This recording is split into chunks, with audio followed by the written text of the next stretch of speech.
বাজার হলো? সব জিনিস গুছিয়ে এনেছো তো?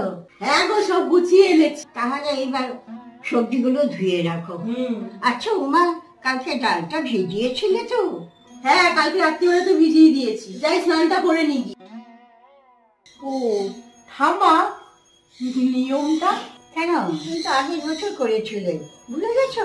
ঠিক আছে, আমি বলছি তুমি করো। মুখ কড়াই এনে ভিজিয়ে রেখে দাও। একটা পর পাত্রে মুখ কড়াইগুলো ভালো করে ধুয়ে দিলে 6টা বেগুন, 6টা শিম, গোল আলু, রাঙা আলু, কড়াইশুঁটি, পালং শাকের টুকরো, কাঁচা লঙ্কা চিড়ে সব দিয়ে পরিমাণ মতো জল দাও। এবার নুন, একটু হলুদ, একটু তেল দিয়ে চাপা দিয়ে বসিয়ে দাও। তুমি দেখবে অল্প জল জল আছে, তখন নাবিয়ে একটু মিষ্টি দেবে, নাবিয়ে চাপা দিয়ে রেখে দাও।